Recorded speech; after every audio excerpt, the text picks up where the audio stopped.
இல்ல ஒரு தம்பி ஒருத்தர் பேசுவார் பாருங்க அந்த வீடியோ. இந்த சம்பவங்களை பாருங்க. இது இது உங்களை மாதிரி ஒரு எல்லாரும் சொல்றாங்க. எல்லாரும் யாருங்க? இதை தவறாவே சொல்லிட்டு இருக்கீங்க. எல்லாரும் யாருங்க? எல்லாரும் ஒரு விஷயம் புரியுங்க. நீங்க இதே வேலுசாமிபுரத்துல சம்பவம் நடந்து அடுத்த நாள் பாத்தீங்க. எனக்கு தெரிஞ்சு ஒரு 1000-2000 செருப்புகள் அங்க இருந்திருக்கும். ஒரு எம்டி தண்ணி பாட்டில் ஏதாவது ஒண்ணு அந்த இடத்துல இருந்துச்சா? நீங்க யாராவது பாத்தீங்களா? செருப்புலாம் எப்படி வீசுவாங்க ஒரு தலைவர் மேல? தம்பி அந்த வீடியோ பாருங்க. இப்ப நீங்க எல்லாரும் அந்த இடத்துல லைவ் வச்சிருக்கும் போது ஜெனரேட்டர் ரூம்ல போய் யார் ஆஃப் பண்ணிருப்பா?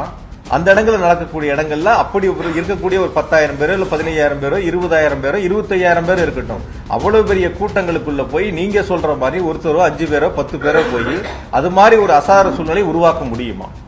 நீங்க எல்லாரும் நீங்க போட்ட லைவ் தான்.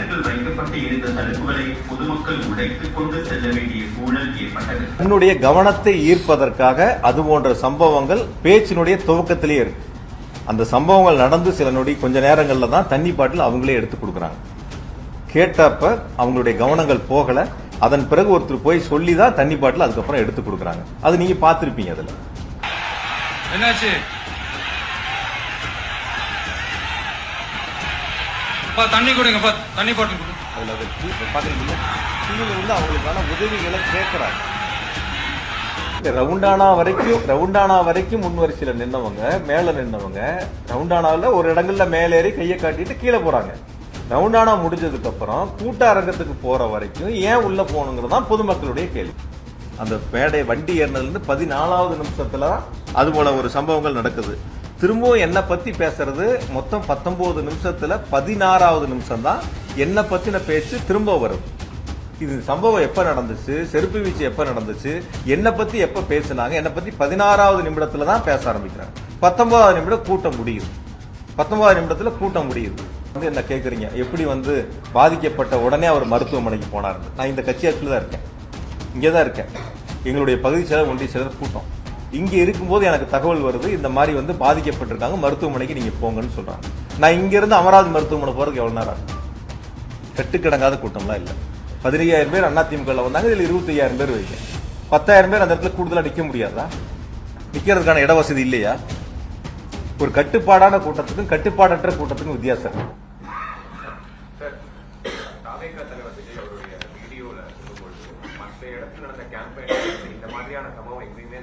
கரூர்ல மட்டும் ஏன் நடக்குது அப்படிங்கிற அந்த கேள்வியை உங்களுடைய பதில்? பொதுவா நான் இது வந்து அரசியலா பார்க்க விரும்பல. தயவு செஞ்சு வந்து ஒரு மனிதாபிமானத்தோட, என்னை பொறுத்த வரைக்கும் கரூர்ல மொத்தம் 41 பேர் இறந்ததுல 31 பேர் கரூர் மாவட்டம். அது 27 குடும்பங்களை சார்ந்தவங்க. ஒவ்வொரு வகையிலையும் நான் நேரடியா அந்த குடும்பத்தோட தொடர்புள்ளவன். தொடர்ந்து ஒவ்வொரு குடும்பங்களோடும் நேரடியா நாங்க தொடர்புல இருக்கக்கூடியவங்க. நேற்று ஒரு இல்லத்திற்கு இரங்கல் சொல்றதுக்காக போயிருந்தோம். அந்த தம்பி வந்து சனிக்கிழமை இந்த கூட்டம், ஞாயிற்றுக்கிழமை பெண் பார்க்க போகக்கூடிய தம்பி.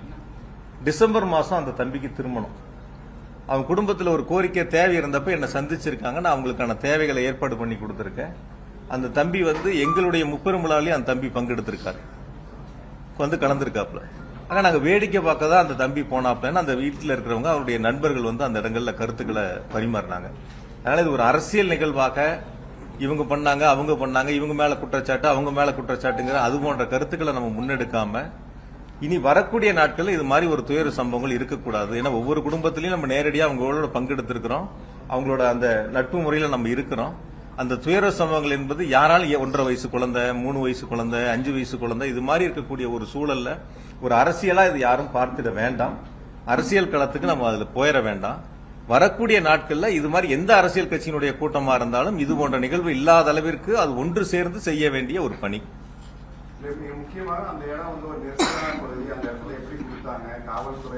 பல கூட்டங்களுக்கு இப்ப திருச்சியில இருந்து நீங்களும் இங்க வருகை இருந்திருக்கிறீங்க. நிறைய பல ஆண்டுகளாக நீங்க தொடர்ந்து இதில் இந்த பணியில இருக்கிறீங்க. அவங்க கேட்ட இடங்கள் வந்து முதல்ல லைட் ஹவுஸ் கார்னர், அதுல எவ்வளவு பேர் நிக்கலாம்னு நீங்க சொல்லுங்க.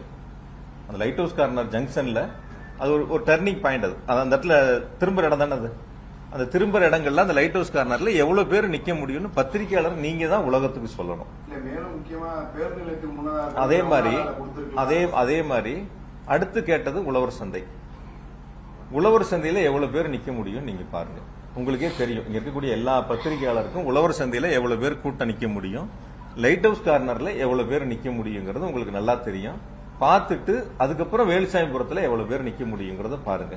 இந்த 3 இடங்கள்ல எது அதிகமான நபர்கள் நிற்க முடியும், எது அதிகமான நபர்கள் கலந்து கொள்ள முடியும், பொதுமக்களுக்கு எந்தவித போக்குவரத்தும் இடையூறு இல்லாம எந்த இடங்கள்ல அந்த கூட்டம் நடந்தா மக்களுக்கு சிரமம் இல்லாம இருக்குங்கிறது நீங்களே ஒரு கணம் சிந்திச்சு பாருங்க. லைட் ஹவுஸ் கார்னர் கொடுத்திருந்தா ஒரு கால் பக்கத்துல அமராவதி ஆறு இருக்கு, இந்த பக்கம் பெட்ரோல் பங்க் இருக்கு, அது ஒரு திரும்புற இடம், நகர விட்டு வெளியே போற இடத்துல திரும்புற இடங்கள், அந்த இடங்கள் அந்த சந்திப்பு இருந்தா ஒட்டு மொத்தமா மாநகரம் முழுக்க ஒரு போக்குவரத்து நெரிசல் ஏற்பட்டிருக்கும். எனக்கு தெரிஞ்ச வரைக்கும் அந்த இடத்துல இருந்திருந்தா ஒரு அதிகபட்சம் ஒரு 7000 பேர் நிக்கலாம், 5000 இருந்து ஒரு 7000 பேர் நிக்கலாம். நீங்க உழவர் சந்தை கொடுத்திருந்தா ஒரு 3000 இருந்து ஒரு 5000 பேர் நிக்கலாம். சேர் போட்டாலே நம்ம அந்த இடத்துல ஒரு 2000 சேர் தான் போடுறோம். அது மாதிரிதான் கூட்டங்கள் ஏற்பாடு பண்றோம். பொதுவா ஒரு அரசியல் கட்சி கூட்டம் நடத்துறங்கிறது நாங்க நடத்தும் போது 1000 பேர் கலந்துகிட்டா அதுக்கான இடத்தை தேர்வு செய்வோம், 5000 பேர் கலந்துகிட்டா 80 அடி ரோட்ல போடணும்னு முடிவெடுப்போம். அப்போ ஒரு அரசியல் கட்சி எவ்வளவு கூட்டங்கள் வருகிறதோ அந்த இடத்தை தேர்வு செய்ய வேண்டியது அரசியல் கட்சியினுடைய கடமை. நாங்க அது வரைக்கும் அப்படிதான் பார்த்திருக்கோம். நாங்க முப்பெரும் விழா நடத்தினோம் இப்ப சமீபத்தில் செப்டம்பர் 17 எங்களுடைய தலைவர் அவர்கள் வருகை இருந்து சிறப்புரையாற்றினாங்க. அப்ப எவ்வளவு பேர் வருவாங்க, நாங்க ஒரு 2 லட்சம் பேர் வருவாங்கன்னு எதிர்பார்த்தா 2.5 லட்சம் பேர் வந்தாங்க. அப்ப அந்த நிகழ்வு 2 லட்சம் பேர் வர்றாங்கன்னா அதற்கான வாகன நிறுத்துமிடம், அந்த கூட்டத்திற்கான அமர்ந்து கூட்டத்தை கேட்கக்கூடிய அளவிற்கான பிரச்சார இடங்கள், அந்த மாதிரி இடங்கள் நாங்க தனியார் இடத்தை தேர்வு பண்ணி அந்த இடத்துல அனுமதி கேட்டு வாங்கி அந்த இடங்கள் கூட்டங்கள் நடத்தினோம். இப்ப வரக்கூடிய கூட்டங்கள் அந்த அரசியல் கட்சி எவ்வளவு கூட்டங்கள் என்பதை தாங்கள் தான் தீர்மானிக்கணும்.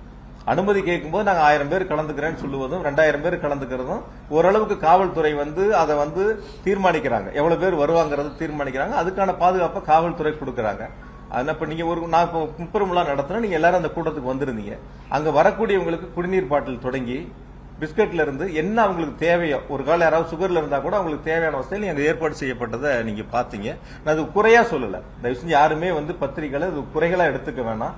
நீங்க இதே வேலுசாமிபுரத்துல சம்பவம் நடந்து அடுத்த நாள் பாத்தீங்க. எனக்கு தெரிஞ்சு ஒரு 1000-2000 செருப்புகள் அங்க இருந்திருக்கும். ஒரு எம்டி தண்ணி பாட்டில் ஏதாவது ஒண்ணு அந்த இடத்துல இருந்துச்சா நீங்க யாராவது பாத்தீங்களா? ஒரு குடிச்சா தண்ணி பாட்டில் எம்டி பாட்டில் கீழே தானே கிடக்கும், செருப்பு எப்படி கீழே கிடந்துச்சோ அதுதானே இருக்கும். வந்திருக்கக்கூடியவங்களுக்கு ஒரு குடிநீர் ஏற்பாடோ அல்லது அவங்களுக்கு தேவையான ஒரு பிஸ்கட்டோ அல்லது அவங்களுக்கு தேவையான வசதிகள் செய்வது அந்தந்த அரசியல் கட்சியினுடைய அவங்க தான் ஏற்பாடு செய்யணும். யாரு கூட்டம் நடத்துறாங்களோ அவங்க தான் ஏற்பாடு செய்யணும். இதை நான் குறைகளா சொல்லலை, திரும்பவும் சொல்றேன், அது குறைகளா சொல்லல. அவர்கள் அந்த இடங்களை அது செய்திருக்க வேண்டும். தண்ணி வசதினா ஒரு 11 மணிக்கு கூட்டம் அப்படின்னு சொல்றாங்க, இல்ல 12 மணிக்கு பேசுறதா பொதுச்செயலாளருடைய பேட்டி நீங்களே பத்திரிகையிலேயும் தொலைக்காட்சியிலையும் போட்டிருக்கிறீங்க. 12 மணிக்கு நடக்க வேண்டிய கூட்டங்கள் 11 மணிக்கு வருகை இருந்திருக்காங்க, 10 மணில இருந்து வர ஆரம்பிச்சிட்டாங்க. என்னை பொறுத்த வரைக்கும் நான் கேட்ட வரைக்கும் விசாரித்த வரைக்கும் 4 மணிக்கு அந்த இடங்கள்ல ஒரு 5000 பேர் இருந்திருப்பாங்க அப்படின்னு தான் பொதுவான கருத்து. சில பேர் உங்ககிட்ட கூட நானும் பேசினேன், எவ்வளவு பேர் இருந்தாங்கன்னு கேட்கும்போது கூட நீங்க சொன்னீங்க 4000 இருந்து ஒரு 5000 பேர் இருக்கும். அப்ப அந்த குறித்த நேரத்தில் அந்த கூட்டங்கள் நடந்திருந்தாலோ அல்லது 12 மணிக்கு சொல்லி ஒரு 4 மணிக்கு நடந்திருந்தாலும் இது போன்ற ஒரு அசம்பாவிதங்கள் நடந்திருக்காது அப்படிங்கிறது பொதுமக்களுடைய கருத்தா இருக்கு. அன்னைக்கு சனிக்கிழமை கரூர்ல சம்பள நாள், 5 மணிக்கு டெக்ஸ்ல வேலை முடிச்சு சம்பளம் வாங்கக்கூடியவங்க, வேலைக்கு போறவங்க, ஒரு பில்டிங் வேலைக்கு போறவங்க, கொத்தனார் சித்தாள் வேலைக்கு போறவங்க கூட 5 மணி 6 மணிக்கு முடிச்சுட்டு சம்பளம் வாங்கிட்டு வீடுகளுக்கு செல்லக்கூடியவங்க அந்த இடத்துல பெருந்திரளா வருகின்றிருக்காங்க அப்படிங்கறதுதான் பொதுமக்களுடைய கருத்தா இருக்கு. ஆகவே அந்த ஏற்பாடுகள் என்பது காவல்துறை பாதுகாப்பு கொடுக்கும், அரசு கேட்கக்கூடிய இடங்கள் கொடுக்கும். நான் இன்னும் கூட கொஞ்சம் நீங்க வெளிப்படையா பிராக்டிக்கலா பத்திரிகையாளர்கள் நீங்க இது மக்களுக்கு சொல்ல வேண்டிய கடமை உங்ககிட்ட இருக்கு. இப்ப அரசு கொடுக்க வேண்டிய இடங்கள் எவ்வளவு இருக்கு, எந்தெந்த இடங்கள், அந்த இடங்கள்ல கேட்கும்போது அரசு கொடுக்குது. இன்னும் கூட அது அரசியலா கூட சில நேரங்கள் எடுத்துக்கிறாங்க. இந்த இடங்கள் கேட்டா கொடுக்கல, அந்த இடங்கள் கேட்டா கொடுக்கல அப்படின்னு சொல்ல அரசு அது ஒரு அரசியலா பண்ண ஆரம்பிக்கிறாங்க. அப்ப கேட்கக்கூடிய இடங்கள் நம்மளுடைய தலைவர் பேசக்கூடிய வரக்கூடிய மக்களுக்கு போதுமான இடமானு யார் தீர்மானிக்கணும்? அந்த அரசியல் கட்சிகள் தான் தீர்மானிக்கணும். இப்ப நாங்க தீர்மானிக்கிறோம் முப்பெரும் விழாவுக்கு 2 லட்சம் பேர் வந்தாங்கன்னா இந்த இடம் போதுமானதுன்னு தனியார் இடத்துக்கு போறோம். அது மாதிரி அந்த அரசியல் கட்சிகள் தான் இடங்களை தேர்வு செய்கின்ற பொழுது இந்த இடம் சரியா வருமா, அரசாங்கத்தில் இருக்கக்கூடிய காலி இடங்கள்ல ஏற்கனவே அனைத்து கட்சி கூட்டம் போட்டு அந்த கூட்டத்தில் தீர்மானிக்கப்பட்ட 11 இடங்கள்ல அனுமதிக்கப்பட்ட இடங்கள்ல அனுமதி கேட்கும்போது கொடுக்கறாங்க. அதனால இது குறைகளா நான் சொல்லல, குற்றச்சாட்டுகளா சொல்ல. இனி வரக்கூடிய நாட்களையாவது எல்லா அரசியல் இயக்கங்களுமே இது போன்ற தவறுகள் வராத அளவிற்கு சரி செய்து கொள்ள வேண்டும். மாற்றுக் கட்சியினர் கூட்டத்துக்கு வந்துட்டாங்க அப்படின்னு சொல்லிட்டு குற்றச்சாட்டு இந்த செருப்பெல்லாம் எப்படி வீசுவாங்க ஒரு தலைவர் மேல? ஜெனரேட்டரை யார் ஆஃப் பண்ணுவாங்க? மின்சார ஜெனரேட்டர் ஒரு வீடியோ இருக்கா? முக்கியமா அதுல ஆபாச வார்த்தைகள்லாம் நிறைய அதுல ஆடியோ இதெல்லாம் வருது. அப்படி ஒரு மாதிரி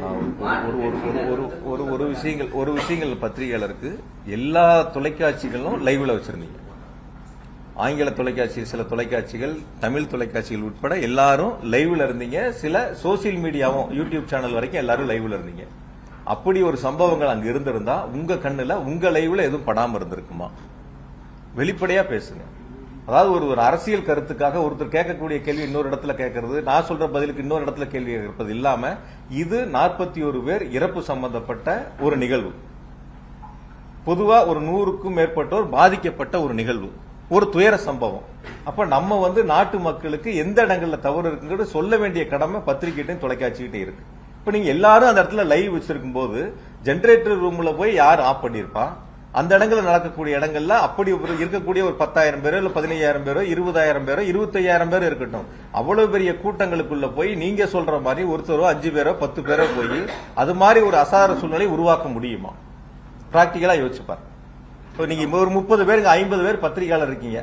ஒருத்தரோ 2 பேரோ ஒரு தவறான ஒருத்தர் உள்ள உங்ககிட்ட ஒரு கருத்தை பண்ணாருன்னா நீங்க அதை அனுமதிப்பீங்களா? பொதுவான ஒரு கேள்வி கேட்கணும், எப்படி அனுமதிப்பாங்க? இப்ப அந்த இடத்துல இருக்கக்கூடிய அவருடைய தொண்டர்கள் அந்த இடத்துல இருக்காங்க, அந்த கட்சியை சார்ந்தவங்க அங்க இருக்காங்க. யார் அந்த இடங்கள்ல அது போன்ற ஒரு விஷமத்தனமான பிரச்சனையில ஈடுபடுறாங்களோ அப்ப அவங்க அந்த இடத்துல கேட்பாங்கல்ல, அந்த இடத்துல இருப்பாங்கல்ல. அது நீ முதல்ல பத்திரிகையாளர் நம்ம தான் அதை பார்க்கணும். நம்ம லைவ்ல நீங்க எல்லாரும் போட்டீங்க, ஒவ்வொரு சேனலும் ஒவ்வொரு ஆங்கில வச்சு லைவ் வந்துச்சு. இப்ப இந்த ஜெனரேட்டர் ரூம் நீங்க பாருங்க, நீங்க எல்லாரும் நீங்க போட்ட லைவ் தான். வைக்கப்பட்டு இருந்த தடுப்புகளை பொதுமக்கள் உடைத்துக் கொண்டு செல்ல வேண்டிய சூழல் ஏற்பட்டது. அப்போது விஜயின் பரப்புரை ஏற்பாட்டு குழுவை சேர்ந்தவர் ஜெனரேட்டரை ஆஃப் செய்தார். இந்த காட்சியை நியூஸ் 18 தமிழ்நாடு தொலைக்காட்சி பதிவு செய்துள்ளது.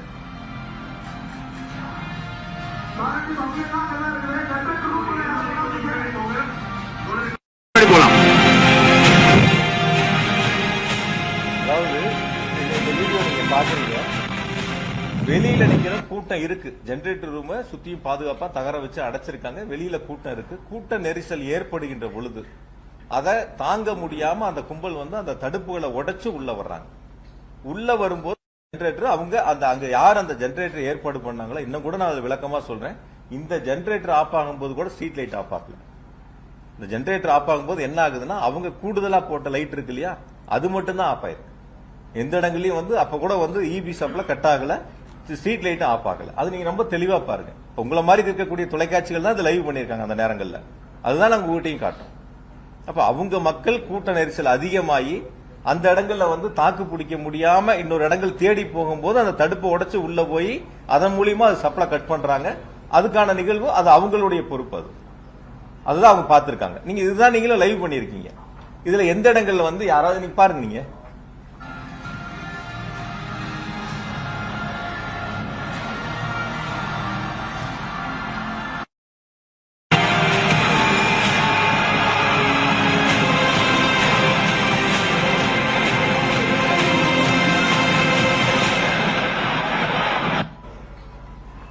பாத்தீங்களா?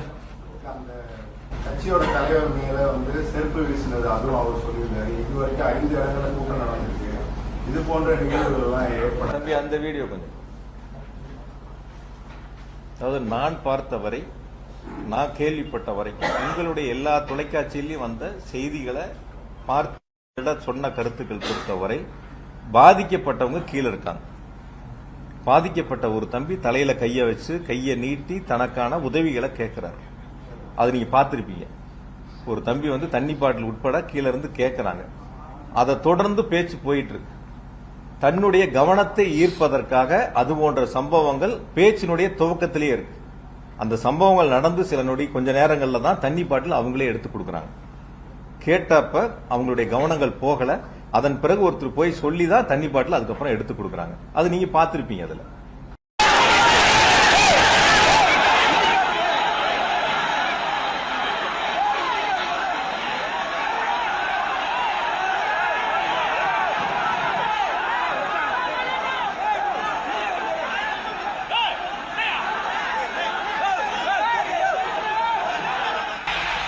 என்னாச்சு?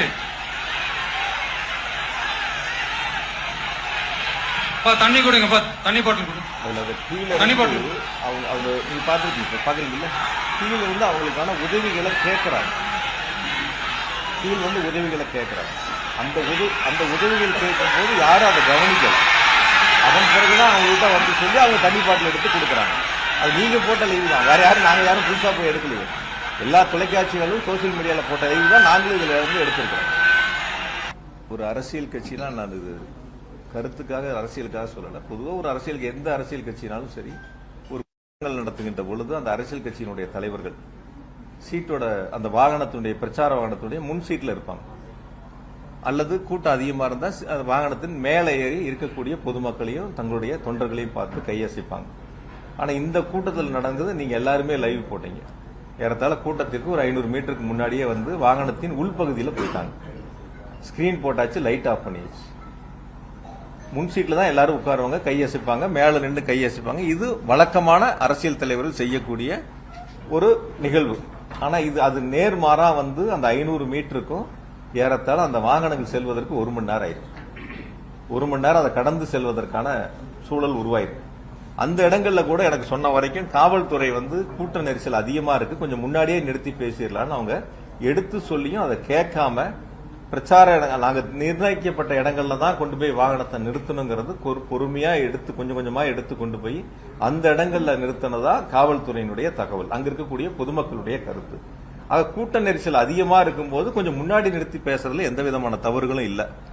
வாகனத்துல முன்பகுதியில நின்று அங்கிருந்து நம்ம திருக்கம்பள்ளி ரவுண்டானால இருந்து கையசிச்சிருந்தாலோ அல்லது மேல நின்று கையசிச்சிருந்தாலோ அந்த இடங்கள்ல இது போன்ற கூட்ட நெரிசல் வந்திருக்காது அப்படிங்கிறது பொதுவான மக்களுடைய கருத்து.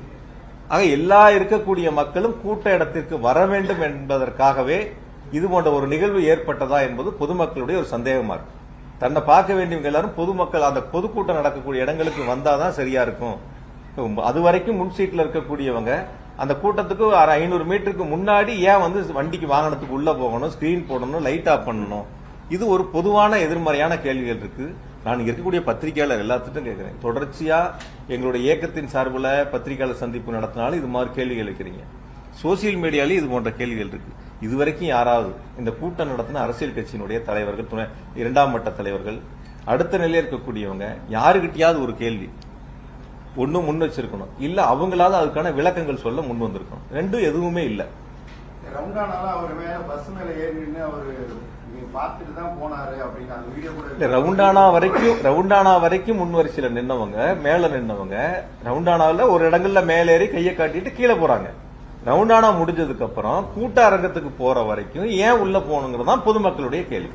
அப்ப அந்த வழி நெடுக நின்று 500 மீட்டர் தூரத்துக்கு நின்னவங்க முன் சீட்ல இருந்திருந்தாலோ மேல இருந்திருந்தாலோ அங்கேயே பார்த்துட்டு அப்படியே போயிருப்பாங்க, கூட்டத்துக்குள்ள வந்திருக்க மாட்டாங்க. தன்னோட வந்த 3-4,000 பேர் கூட்டமும் சேர்ந்து உள்ள வரும்போதுதான் இது போல நெரிசல் ஏற்பட்டது. அப்ப இந்த கூட்டங்கள்ல மட்டும் எப்படி பாதிப்புகள் வந்தது? வழக்கமா ஒரு கருத்து சொல்லுவாங்க. இப்ப சகோதரர் கூட கேட்டாரு, வழக்கமான ஒரு கருத்து சொல்லுவாங்க. நான் வந்து ரெகுலரா நான் வந்து வண்டி ஓட்டுவேன், கார் ஓட்டுவேன், எல்லா நாளும் நான் வேகமா தான் போவேன். சில நாளா நான் கார் ஓட்டிட்டு இருக்கேன், ஆனா எல்லா நாளும் வேகமா தான் போவேன், ஒரு நாளும் ஆக்சிடென்ட் ஆகல, இன்னைக்கு மட்டும் எனக்கு எப்படி ஆக்சிடென்ட் ஆச்சுன்னு ஒருத்தர் கேட்கற மாதிரி இருக்கு. எல்லா ஊர்லயும் கூட்டம் நடத்தினா எந்த ஊர்லயும் நடக்கல, இந்த ஊர்ல மட்டும் ஏன் நடக்குங்கிற கேள்வி. நான் எல்லா நாளும் வண்டி ஓட்டுறேன், வேகமா தான் ஓட்டுறேன், ஆனா இந்த நாள் மட்டும் இன்னைக்கு மட்டும் எனக்கு எப்படி என் கார் ஆக்சிடென்ட் ஆச்சுன்னு கேட்கற மாதிரி இருக்கு. எல்லா ஊர்லயும் எவ்வளவு பேர் மயக்கம் அடைஞ்சாங்க, எவ்வளவு பேர் மருத்துவமனையில் அனுமதிக்கப்பட்டாங்க, விக்கிரவாண்டியில நடந்தப்ப இறந்தது, மதுரையில மாநாடு நடந்தப்ப இறந்தது, ஒவ்வொரு ஊர் வரையும் தெளிவா அரசின் சார்பில் விளக்கம் சொன்னாங்க. அது எல்லாரும் உங்களுக்கும் தெரியும். அப்ப ஒவ்வொரு கூட்டம் நடக்கக்கூடிய நிகழ்வுலயும் அது போன்ற சம்பவங்கள் நடந்துகிட்டு இருக்கு. அதற்கு பிறகாவது சரி செய்யக்கூடிய ஒரு சூழலை உருவாக்கி இருக்கணும். அது உருவாக்காம இருந்திருக்காங்க. இனி வரக்கூடிய நாட்களையாவது அது சரி செய்யணும். அதை செய்யல. ஆனா காவல்துறையினர் இவ்வளவு கூட்டம் அதிகமாகுது, அந்த இடத்துல அவ்வளவு சதுர கிலோமீட்டர் பரப்பளவு தான் இருக்கு, கூட்டத்தை தடுத்திருக்கலாம், அது யாரும் பண்ணலன்னு அவங்களும் குற்றச்சாட்டு பண்ணிக்கிறாங்க. எல்லாரோட கேள்வியும் அதான் இருக்கு. அதாவது காவல்துறையினர் சொன்னது இப்ப நீங்க கேட்டீங்கல்ல, 500 மீட்டருக்கு முன்னாடியே அந்த வண்டி கூட்டம் ஆரம்பிக்கிற இடத்துலயே நிறுத்தி பேசலாம், ஓரளவுக்கு உள்ள போனா போதுமானதுன்னு சொல்லியும் அவங்க கேட்கல. நீங்க அந்த இடங்கள் வரைக்கும் போகணுங்கிறத, உள்ள போயே தீரணுங்கிறதுல அவங்க உறுதியா இருக்கும்போது காவல்துறை சொல்லியும் அவங்க கேட்கல. கேட்டிருந்தா இது போன்ற சம்பவங்கள் வந்திருக்காது. காவல்துறையினுடைய எந்த பேச்சையும் அவங்க கேட்காம தான். நான் இன்னும் கூட கொஞ்சம் சொல்றேன், என்ன விசாரணை இருக்கு, இப்ப விசாரணை கமிஷன் விசாரிச்சுக்கிட்டு இருக்காங்க. முழுசா நான் இது சம்பந்தமான கருத்துக்கள் சொன்னா விசாரணை கமிஷனுடைய அந்த விசாரணை என்பது பாதிப்புக்குள்ளாகும். அதனால இது சம்பந்தப்பட்டது விசாரணை கமிஷன் முடியட்டும், தெளிவா அவங்களுடைய விசாரணையில் என்னங்கிறது முழுசா தெரிய வரும். அதனால அது சம்பந்தமான கருத்துக்களை சொல்றேன். இன்னும் கூட நேற்று என்கிட்ட பேசும்போது ஒரு பத்திரிகையாளர் நான் இடையில தற்செயலா சந்திக்கும் போது ஒரு கருத்தை ஒன்று சொன்னாங்க. பேசும்போது உங்க பெயரை சொல்லும் போதோ அல்லது உங்களுடைய பத்தி பாட்டு பாடும்போது செருப்பு வீச்சு வந்துச்சுன்னாங்க. அந்த மாதிரி ஒரு பாட்டு பாடும்போது ஒரு செருப்பு வீச்சு வந்துச்சுன்னாங்க. நீங்க எல்லாரும் அந்த வீடியோக்களை பாத்தீங்க. எத்தனை மணிக்கு மொத்தமே மேடையில நின்று அந்த வாகனத்துல மேல நின்று இருந்தது 19 நிமிஷம். அந்த வாகனத்துக்கு மேல இருந்து அந்த சைடு போடுது. அதாவது மேல வண்டிக்கு போன இதுல 3 நிமிஷம் 5 செகண்ட்ல இருந்து 3:31 வரைக்கும் என்னை பத்தி பேசிட்டு கடைசியா பேசுறேன்னு சொல்லி தேர்தல் வாக்குறுதி சம்பந்தமா பேச ஆரம்பிக்கிறாங்க. 5:35க்கு கரூர் விமான நிலையத்தை பத்தி திரும்ப பேசுறாங்க. பேச ஆரம்பிச்ச பேச்சில இருந்து 6 மணிக்கு மயங்கி விழுந்தவங்களுடைய பகுதியிலிருந்து முதல் செருப்பு அந்த செருப்பை வீசுறாங்க. இது பேச ஆரம்பிச்சு 6வது நிமிஷத்துல அந்த சம்பவம் நடக்குது. 6:40க்கு திரும்ப 2வது ஒரு செருப்பை வீசுறாங்க. அதே இடங்கள்ல 6 நிமிஷத்துல 2வது ஒரு சம்பவம் நடக்குது. 7:12க்கு கூட வந்த அந்த அரசியல் கட்சியுடைய தலைவருடைய உதவியாளர் போய் இந்த மாதிரி நிறைய மயக்கம் போடுறாங்கன்னு பக்கத்துல போய் கருத்து சொல்றாங்க. நீங்க எல்லாரும் அதை லைவ்ல பாத்தீங்க. அந்த கருத்துக்களை சொல்றாங்க. அதுக்கப்புறம் அவங்க ஆம்புலன்ஸை கூப்பிடுறாங்க. ஆம்புலன்ஸ் வருது, ஆம்புலன்ஸ்ல ஏத்துறாங்க, கூட்டிட்டு போறாங்க. எல்லா வேலைகளும் நடக்குது. சில பாதுகாவலர் போய் நிறைய பேர் மயக்கம் அடைறதையும் போய் அவங்க கிட்ட காதுக்கு சொல்றாங்க. அதெல்லாம் 14வது நிமிஷம். அந்த மேடை வண்டி ஏறினதுல இருந்து 14வது நிமிஷத்துல அது போல ஒரு சம்பவங்கள் நடக்குது. திரும்பவும் என்ன பத்தி பேசுறது மொத்தம் 19 நிமிஷத்துல 16வது நிமிஷம் தான் என்ன பத்தின பேச்சு திரும்ப வருது. இந்த சம்பவங்கள் நடக்கிறதெல்லாம் முதல்ல 5 நிமிஷத்திலேயே வண்டிக்கு போய் 5வது நிமிடத்திலேயே நடந்துருது. இப்ப எந்த நேரங்கள்ல எது நடந்துச்சு என்னங்கிறதே தெரியாம ஒரு சமூக வலைதளத்துல ஒரு சம்பவம் நடக்குது. அந்த சம்பவத்துக்கு யார் மீதாவது செய்யக்கூடிய தவறுகளை ஒத்துக்கொள்ளாமல் அல்லது செய்யக்கூடிய தவறுகளை சரி செய்ய வேண்டும் என்று முயற்சி எடுக்காமல் இந்த தவறுகளுக்கு அரசின் மீது, தமிழ்நாடு அரசின் மீது இந்த தவறுகளை திருப்பி விட வேண்டும் என்ற நோக்கத்தில் இதுபோன்று சமூக வலைதளங்களில் ஒரு சாரார் பரப்பி வருகிறார்கள். இது சம்பவம் எப்ப நடந்துச்சு, செருப்பு வீச்சு எப்ப நடந்துச்சு, என்ன பத்தி எப்ப பேசினாங்க, என்ன பத்தி 16வது நிமிடத்துல தான் பேச ஆரம்பிக்கிறாங்க. 19வது நிமிடம் கூட்டம் முடியுது. 19வது நிமிடத்துல கூட்டம் முடியுது. ஆம்புலன்ஸை பொறுத்த வரைக்கும் நேற்று ரொம்ப தெளிவா அரசு சார்பில் விளக்கம் கொடுத்திருந்தாங்க. 2 வாகனம் நாமக்கல்ல இருந்து கூடயே வருது. அந்த போட்டோ காட்டு. 2 வாகனம் நாமக்கல் கூட்டத்திலிருந்து 2 ஆம்புலன்ஸ் கூடயே வருது. உங்க லைவ் போட்டவங்க எல்லாத்துக்கும் லைவ்ல இருக்கும். இந்த வண்டி நாமக்கல்ல இருந்து கூடயே வருது. 2 வண்டி. அந்த கட்சியை சேர்ந்த ஒரு மருத்துவர் தான் அந்த 2 வண்டிகளை ஏற்பாடு பண்ணி அங்கிருந்து கூட கொண்டு வர்றாங்க. இதுக்கு பிறகு போதுங்க நான் பண்ணு. இதுக்கு பிறகு 5 வாகனங்கள் கரூர் மாவட்டத்தை சேர்ந்த அந்த கட்சியை சேர்ந்த மருத்துவடி மாவட்ட துணை செயலர் ஒருத்தர் 5 வாகனங்களை பேசி 3000 ரூபாய் வாடகைக்கு எடுத்து 15000 ரூபாய் பணம் கொடுத்து 5 வாகனங்களை தயாரா வச்சிருக்காங்க. அதுதான் அந்த 7 வண்டிகள். 5 வண்டி இவங்க ரெடி பண்ணது, 2 வண்டி கூட வந்தது. எந்த இடங்களையும் நீ யாராவது ஒருத்தர் அது கூட சில சங்கடங்கள் பட்ட எங்க நிர்வாகிகள் மேல அது எந்த இடங்கள் அந்த தவறு நடந்துச்சுன்னா மருத்துவமனையில பிரேத பரிசோதனை முடிஞ்சு போகும்போது அந்த மருத்துவமனையை சேர்ந்த ஒரு சகோதரர் அந்த தவறு பண்ணிட்டார். எந்த இடங்களையும் கூட்டம் நடந்த இடங்கள்ல எங்களுடைய ஆம்புலன்ஸ் வாகனங்கள் எதுவுமே போகல. அவங்க முத கால் பண்ணது 108. அதாவது வாட்டர் பாட்டில் மருத்துவக் கல்லூரியில நள்ளிரவுல கேட்கறாங்க. அப்ப கடைகள் அடைக்கப்பட்டிருக்கு. நம்ம கிட்ட இருந்து வெளியில இருந்த வரைக்கும் எடுத்துட்டாங்க. நம்ம கிட்ட இருந்தது கையில இருந்தது கேட்கறாங்க, கொண்டு போய் கொடுக்கணும். அங்க உணவு வேணுங்கிறது கொண்டு போய் கொடுத்தோம். தனியார் மருத்துவமனையில சிகிச்சை பெற்றவங்களுக்கு கட்டணங்களை நாங்க செலுத்தணும். என்ன உதவிகள் வேணுமோ நாங்க செஞ்சோம். இது அரசியலா பார்க்கல. எங்க கட்சி எங்க தலைவர் சொல்லியிருக்காங்க, ஒரு அரசியல் தலைவர் பாதிக்கப்பட்ட பொதுமக்களா இருந்தாலும் தொண்டரா இருந்தாலும் எந்த உயிரிழப்பையும் ஏத்துக்க மாட்டாங்க. அதுதான் அரசியல் தலைவர். அது மாதிரிதான் நாங்க எங்க தலைவர் வழியில தான் நாங்க போய் அவங்களுக்கு உதவி பண்ண தான் போனோம். அப்படி குறை சொல்லக்கூடியவங்க அவங்க அதுக்கான ஏற்பாடுகளை செஞ்சிருக்கலாம். யாராவது குறை சொல்லி அரசியல் பேச நினைக்கிறவங்க அந்த வாட்டர் பாட்டில் ஏற்பாடு பண்ணிருக்கலாம். இல்ல அவங்களுக்கு தேவையான உதவிகளை நான் செய்யற முன்னாடி நின்று நான் உங்களுக்கு தேவையான உணவுகளை ஏற்பாடு பண்றேன் யாராவது ஒருத்தர் சொல்லியிருக்கலாமே. வெறுமனே பாக்குறேங்கிறது ஒவ்வொரு இதா இருக்கலாம். பட் அந்த மாதிரி குற்றச்சாட்டு சொல்லக்கூடியவங்க அவங்க அதுக்கான பணிகளை முன்னெடுத்து செஞ்சிருந்தாங்கன்னா அதுல நாங்களும் அதை ஏத்துக்கிறோம்.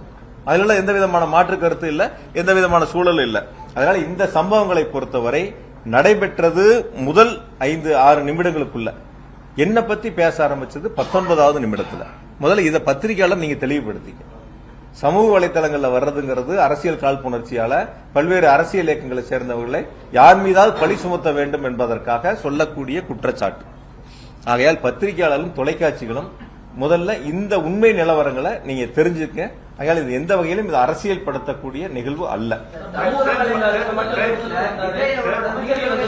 ஒருத்தரா கேள்வி வீடியோல சொல்லியிருக்காரு சிஎம் சார் அப்படின்னு சொல்லி மென்ஷன் பண்ணி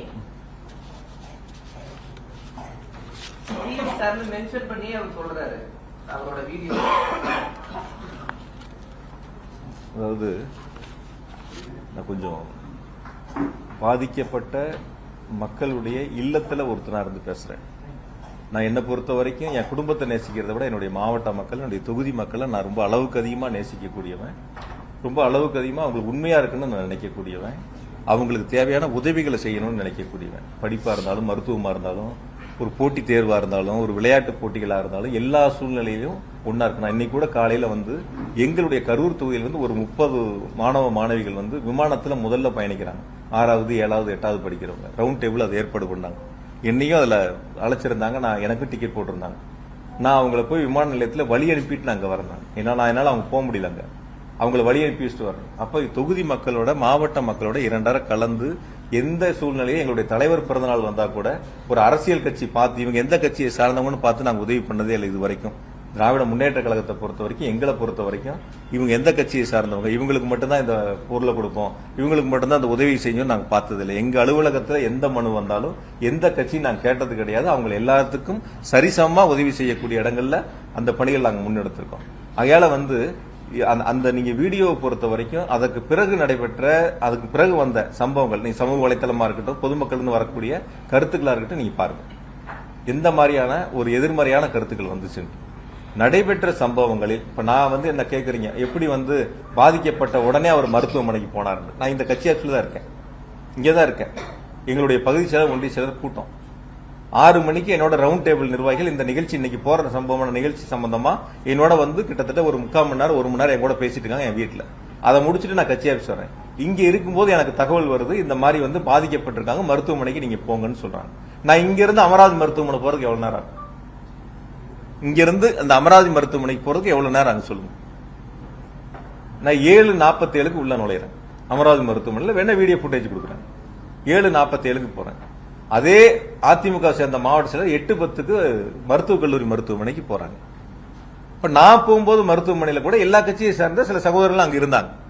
ஆம்புலன்ஸ் வண்டி வரும்போது அந்த வரக்கூடிய பாதிக்கப்பட்டவங்களை இறக்கி உள்ள கொண்டு போய் மருத்துவமனையில சேர்த்து உதவி செய்யக்கூடிய சம்பவங்கள் எல்லாரும் ஈடுபட்டு இருந்தாங்க. அதனால பாதிக்கப்பட்டு தகவல் தெரிஞ்சவனே இப்ப என்ன டிக்கெட் போட்டு சென்னைக்கு போக சொல்றீங்களா? மக்கள் பாதிக்கப்பட்டு ஒரு பக்கம் மருத்துவமனையில் அனுமதிக்கப்பட்ட சூழல்ல நான் அந்த சம்பவ இடத்துக்கு போகாம நான் டிக்கெட் போட்டு சென்னைக்கு போயிடவா? யாருக்கும் பதில் சொல்லாம, யாருக்கும் உதவி செய்யாம? அப்படிப்பட்ட ஒரு சூழலை சில பேர் எதிர்பார்க்கறாங்கன்னு நான் நினைக்கிறேன். நான் இன்னைக்கு இல்ல, இனி எப்ப இருந்தாலும் நான் இருக்கிற வரைக்கும் எங்க மாவட்ட மக்களுக்கு, என்னுடைய தொகுதி மக்களுக்கு எந்த பாதிப்புனாலும் நாங்க முன்னாடி நிற்போம். நான் மட்டும் இல்ல, எங்க நிர்வாகிகள் எல்லாரும் முன்னாடி நிற்பாங்க. அதான் எங்களுக்கு எங்க தலைவர் கத்துக் கொடுத்த பாடம். அதனால அதுல நீங்க பிரதர் சொன்ன மாதிரி அவருடைய கருத்தை நேத்து ரொம்ப நாள் 3 நாள் கழிச்சு ஒரு வீடியோ பதிவிட்டு இருக்காரு. அதெல்லாம் விசாரணை முடியட்டும். நான் சொல்லதை பொறுத்த வரைக்கும் எங்கள் இயக்கமே அல்லது வேறு எந்த இயக்கமா இருந்தாலும் ஒரு தவறு நடந்து விட்டால் அந்த தவறுக்கு பொறுப்பெடுத்துக் கொள்ள வேண்டும். அது சராசரி ஒரு அரசியல் கட்சி, ஒரு அரசியல் தலைவர் செய்யக்கூடிய கடமை, பொறுப்பு. நடந்த தவறுகளை ஒருவர் மீது திசை திருப்பி, ஒரு அரசின் மீது திசை திருப்பி மடைமாற்றம் செய்வதற்கு முயற்சி எடுத்தால் ஒருபோதும் மக்கள் ஏற்றுக்கொள்ள மாட்டார்கள். அதுல ரொம்ப தெளிவா இருக்கு. நேத்து பேசும்போது ஒரு கேட்டார், ரொம்ப கட்டுக்கடங்காத கூட்டமான்னு கேட்டார். நான் சொன்னேன், கட்டுக்கடங்காத கூட்டம் இல்ல, கட்டுப்பாடற்ற கூட்டம் இல்ல. கட்டுக்கடங்காத கூட்டம்லாம் இல்ல. 15,000 பேர் அதிமுக வந்தாங்க, இதுல 25,000 பேர் வைங்க. 10,000 பேர் அந்த இடத்துல கூடுதலா நிக்க முடியாதா? நிக்கிறதுக்கான இட வசதி இல்லையா? ஒரு கட்டுப்பாடான கூட்டத்துக்கும் கட்டுப்பாடற்ற கூட்டத்துக்கும் வித்தியாசம் இருக்கு. எந்த கட்சியினாலும் ஒரு கட்டுப்பாடு இருக்கு. ஒரு தலைவர் வர்றாங்கன்னா, எங்க தலைவர் வர்றாங்கன்னா, அந்த வாகனத்துக்கு முன்னாடி எங்களுடைய 2ஆம் மட்ட தலைவர்கள் அல்லது அந்த மாவட்ட செயலர் வாகனத்துக்கு முன்னால் சென்று தொண்டர்களை ஒழுங்குபடுத்தி, பொதுமக்களை ஒழுங்குபடுத்தி நிற்க வைத்து, தலைவரை பார்க்க வைத்து அந்த பொதுக்கூட்டங்களில் பங்கு பெற செய்வார்கள். அது மாதிரி ஒரு சூழல் இதில் இருந்துச்சா? யாராவது பாத்தீங்களா? யார் சொல்லியாவது யாராவது கேட்டாங்களா? காவல்துறை சொல்லியாவது யாராவது கேட்டாங்களா? அந்த வாகனத்துக்கு முன்னாடி 2ஆம் மட்ட தலைவர்கள் யாராவது ஒழுங்கா வழிநடத்தி எடுத்துட்டு போனாங்களா? அதாவது 2 வகைகளா நீங்க பிரிக்கணும். ஒண்ணு, அரசு செய்ய வேண்டியது, ஒரு அரசியல் கட்சி நடத்தக்கூடிய மாநாடாக இருக்கட்டும், பொதுக்கூட்டமாக இருக்கட்டும், ஒரு கண்டன ஆர்ப்பாட்டங்களாக இருக்கட்டும், அரசு செய்ய வேண்டியது ஒரு வகை, அந்தந்த அரசியல் இயக்கங்கள் செய்ய வேண்டியது ஒரு வகை. அரசு செய்ய வேண்டிய கடமை சரியான நேரத்தில் சரியான முறையில் செய்திருக்கிறார்கள். அரசியல் இயக்கங்கள் செய்ய வேண்டிய கடமைகள் அந்த கூட்டத்தில் முழுவதுமாக செய்ய தவறியதால் ஒரு சிலது செஞ்சிருக்கலாம். என்கிட்ட கூட இன்னும் கொஞ்சம் கேட்டாங்க, அந்த கூட்டம் இருந்த அளவுக்கு ஒலிபெருக்கி இல்லைன்னாங்க. குறைவான ஒலிபெருக்கி தான் இருந்தது. பின்னாடி இருந்தவங்க பேசுறது கேட்கல, உள்ள வந்தாங்கன்னு சொன்னாங்க. அந்த அரசியல் கூட்டங்கள்ல பேசுனது எவ்வளவு நேரம்? 19 நிமிஷம் வண்டியில இருந்தது. பேசுனது என்ன பொறுத்த வரைக்கும் அதிகபட்சம் ஒரு 10 நிமிஷம் இருக்கலாம். அது சொல்லப்பட்ட கருத்து தேர்தல் வாக்குறுதி சம்பந்தமான ஒரு 4-5 கருத்து, என்ன பற்றி ஒரு 2 கருத்துக்கள், அவ்வளவுதான். அதிகபட்சம் ஒரு 10 நிமிஷம் இருக்கும். எவ்வளவு நேரம் இருக்கும்? ஒரு 10ல இருந்து 12 நிமிஷம் இருக்கும். இதுதான் அந்த கூட்டங்களில் நடைபெற்ற பேச்சுக்கள்.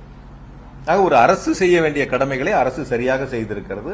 நான் அப்படிதான் நினைக்கிறேன். எங்கிட்ட சொல்ல பகிர்ந்த மக்களும் அப்படிதான் சொன்னாங்க. அரசியல் இயக்கங்கள் செய்ய வேண்டிய கடமைகளை சரியாக செய்ய வேண்டும்.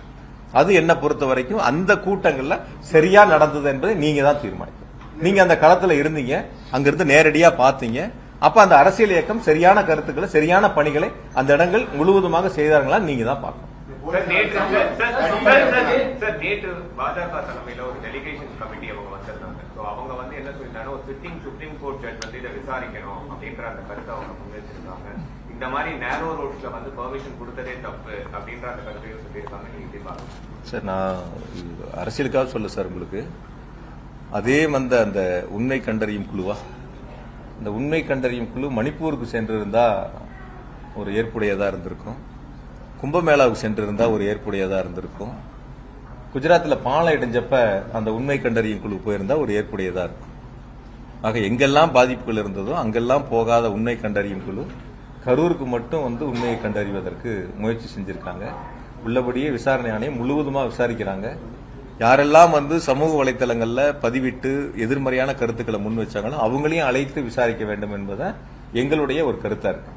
யாரெல்லாம் இதுல சொன்னாங்களோ அந்த கருத்துக்களை இப்ப அவங்க உண்மை கண்டறியும் குழு கிட்ட நான் கூட ஒரு வீடியோ பார்த்தேன். ஒருத்தர்கிட்ட வந்து பேச முயற்சி எடுக்கிறாரு, ஒரு பெரியவர் சொல்றாரு ஒரு கருத்தை, என்ன நடந்துச்சு, யார் மேல தவறு, மாவட்ட நிர்வாக தவறான அவர் தெளிவா சொல்றாரு.